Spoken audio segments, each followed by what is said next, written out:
sure we're all aware school is a very outdated system, but there is a lot of things it didn't teach you about money that you need to know. When I was in school, they never touched on the idea of taxes, on personal finance, on anything to do with money related at all. And if they had, there would have been so many more successful or financially successful people in my school year. Probably done with the pregnancy course, because that was a big thing that our year needed to hear as well. This is not an outlier, by the way. I'm talking about the finances again here now, not the pregnancy thing. Only 2 out of 5 young adults would say that they are financially literate, which is horrible. 61% of people don't recall having any financial teaching or discussions at all in school. I'm going to fill in all the major gaps that school left that you should know about one of the most important topics in the entire world, which is money. How I'm going to do this is I'm going to give you in 3 main ways. The gaps that they left you with, I'm going to try and fill those gaps for you, and then I'm going to give you a check sheet which you can tick off, and once you've done that, you are financially literate 100%. You may be wondering, what's the point? Who cares about financial literacy? You need to care. It's about money. You use money every day. Money's not going away anytime soon. You need to know what financially literate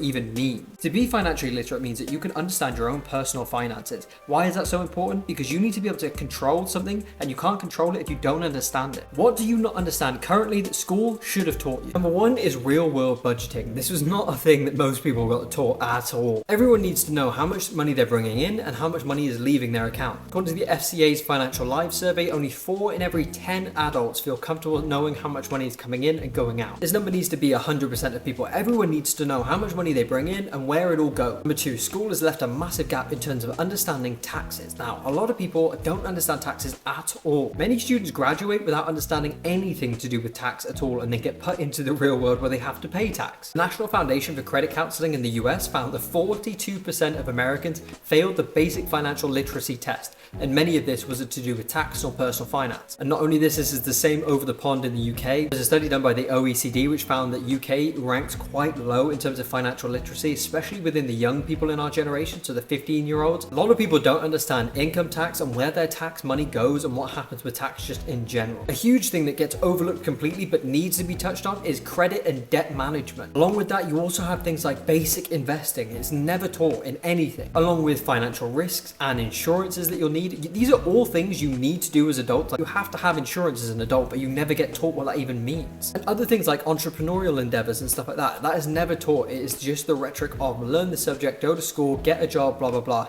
A lot of people don't want that path or are thinking of a different one, and that never gets explored. So let's attempt to try and fill some of those gaps now. Number 1, with the issue of real world budgeting, what you need to do, and starting from right now for this video ends, is start a budget. Now, you can either use one of the fancy apps that you can pay for, like You Need a Budget or Mint.com, or one of the many budgeting apps out there. Snoop is a good one. If you don't want to spend any money, open a Google Sheets and start writing down the amount you bring in total and where it all goes, and set a budget for where you want all of it to go. At least that's a start. You're not going to be learning about budgeting unless you actually get into it and also get into your own finances and understand those. Understand how much money you bring in and where it all goes. You'll find that there's a lot of holes in your bucket that you didn't realize were leaking. Budgeting is actually much more simple than it ever needs to be. It is the amount of money that comes in and the amount of money that goes out. Now, you can track the amount of money that goes out using apps, things like Snoop, which is not an ad or anything, by the way. It's just a really good app for tracking your spending. If you link your bank accounts to the app, it'll then allow you to see where all of the merchants that you spend all your money goes. This will allow you to basically do all the second part of the budgeting, so you know how much comes in roughly, and you'll know that through your pay slips and other things like that, and other incomes that you have.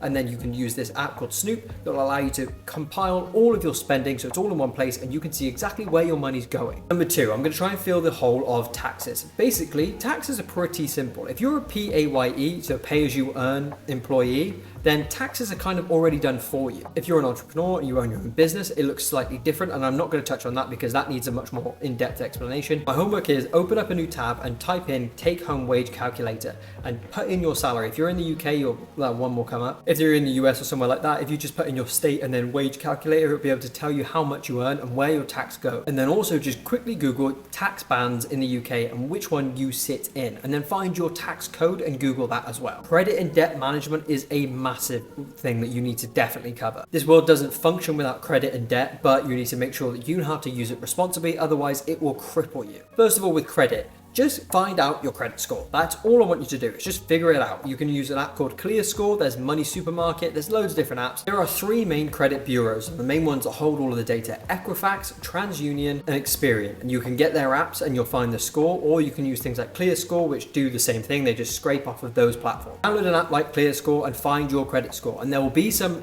like 2 improves on there, and I want you to just look at those. You don't have to do anything just yet, but have a look at them. That will allow you to get your credit score up. And then ideally as well, if you do have any debt, I want you to compile the debt, find out how much it is on that credit card or whatever you've got the debt on, and what interest rate it's charging you at the moment, and what the minimum monthly payment is. And I want you to just list them out. On the same spreadsheet, you can make a new tab for the one you just made a budget on. I want you to put it on that. So 10 grand at however much percent, and it is £200 a month, whatever. Your cheat sheet later on so that you can see and compile all of these numbers and make sure that you are getting financially literate and you are in the optimum place for personal finance. Hole number 4 is investing. They did not teach you anything about this, so I'm going to quickly run through it in as quick a time as possible. Investing can be a very, very complex thing, but just simply put, what I'm going to tell you to do now is invest in the S&P 500. It's a collection of 500 of the most popular companies in the US, and it's a collection of all of them. So when you buy one share of the S&P 500, you're buying tiny little bits of 500 companies. And statistically, over the last 100 years, it's returned 10.6% year over year. And this is great because inflation is 2%. So you're actually gaining 8% on your money. You can never save your way to being wealthy. You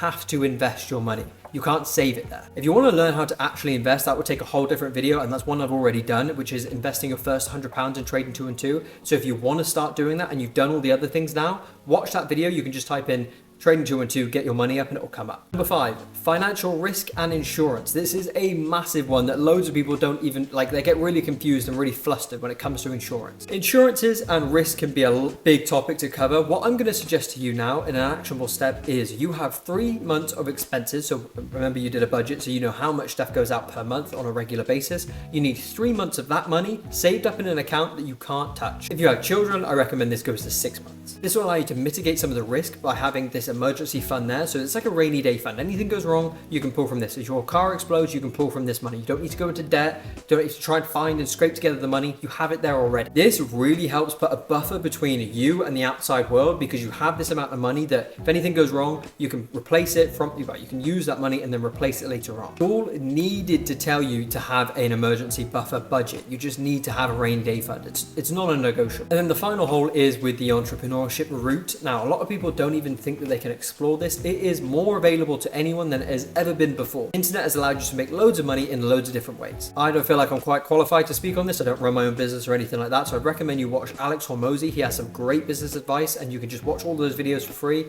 from someone who's done $100 million plus in revenue from businesses anyway. I'm going to give you a plan and a checklist that you need to check off, and if you can check everything off, you are an absolute god at personal finance. If you want a gold star with personal finance, you need to tick off the following. Number 1, have a credit score over 700 with all of the credit bureaus. Have a fully funded emergency fund of 3 months if you have no kids, and 6 months if you do have kids. You have a budget which is accounted for everything that you could possibly think of in the current months, and you could tell me exactly what last month you brought in and where all of your money went. You have an investment account with a brokerage account, and you've invested consistently for the last 6 months. You have no consumer debt, just your mortgage and maybe some student loans. And if you want a real gold star, you have no debt at all. There's a lot of different things that you may need to research if you're just coming across this video for the first time. There'll be things like tax you may need to get more into. But if you can tick off this list, you'll never have any major issues when it comes to money, and you'll know enough about money and enough about your own money that you'll never be taken advantage of or put in a difficult situation financially. If you want to go deeper into the world of personal finance, I really recommend you watch the video I did on Trading 2 and 2